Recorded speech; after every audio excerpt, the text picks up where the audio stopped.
नमस्कार मेरे प्रिय दर्शकों, मैं हूं मंजी कृष्णानी और आप देख रहे हैं हनुमान जी की कृपा चैनल। आज आपके समक्ष देव उठनी कब है, उसका शुभ मुहूर्त कब है, 11 को है या 12 को है, वो सारी चीज़ें हम आपके साथ आपसे साझा करेंगे। तो चलिए शुरू करते हैं। उससे पहले अगर आप मेरे चैनल पर नए हैं तो प्लीज़ मेरे चैनल को सब्सक्राइब कर लीजिए ताकि आप मुझसे जुड़ सके, और घंटी के आइकन को भी प्रेस कर दीजिएगा क्योंकि उसी के ज़रिए आपको मेरी नोटिफिकेशन मिलेगी। तो देर न करते हुए चलिए जानते हैं देव उठनी कब है। देव उठनी एकादशी को अत्यंत उत्तम माना जाता है।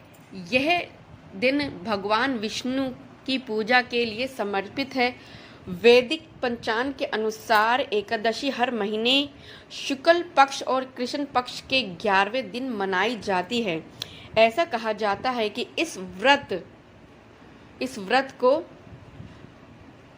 को रखने से सुख और सौभाग्य की प्राप्ति होती है। साथ ही व्यक्ति को मोक्ष मिलता है। जब यह पर्व इतने करीब है तो इसलिए इसी सही स्थिति के बारे में जानते हैं, जिसको लेकर लोगों के मन में कन्फ्यूजन लगातार बनी हुई है। तो चलिए जानते हैं। इस साल कार्तिक मास के शुक्ल पक्ष की एकादशी तिथि की शुरुआत 11 नवंबर की शाम 6:46 पर होगी।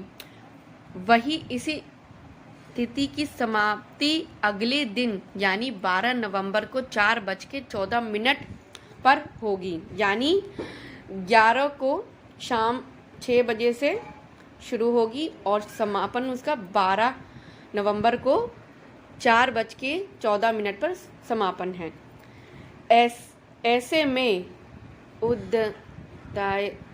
उदय तिथि को देखते हुए साल देव उठनी एकादशी व्रत 12 नवंबर को ही रखा जाएगा, यानी 12 नवंबर को ही रखा जाएगा। ऐसे में जो साधक व्रत रखने की सोच रहे हैं वो इसी दिन व्रत का पालन करें, विष्णु भगवान की पूजा करें। इससे साथ ही इस तिथि पर भगवान विष्णु योग निद्रा से जागेंगे भी, और इसी दिन तुलसी विवाह का पर्व भी मनाया जाएगा। देव उठनी व्रत का प्रणाम समय इस व्रत का यानी 12 तारीख को ही मनाया जाएगा। सुबह 6 बजकर से लेकर 8 बजकर के बीच। एकादशी तिथि पर प्रातः स्नान करें, भगवान विष्णु के सामने व्रत का संकल्प लें। इसके बाद मंदिर को साफ करें। एक वेदी पर भगवान विष्णु और धन की देवी माता लक्ष्मी को विराजमान करें, यानी भगवान विष्णु के साथ माता लक्ष्मी की भी पूजा अर्चना हमें करनी है। ठीक है। नहा धो के यानी स्वच्छ कपड़े पहन के आप इनकी आराधना कर सकते हैं। पीले फूलों की माला अर्पित करें, हल्दी या फिर गोपी चंदन का तिलक लगाएं, पंजीरी और पंचामृत का भोग अवश्य लगाएं।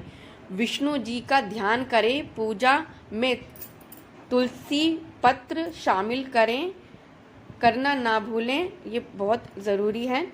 आरती से पूजा को पूर्ण करें।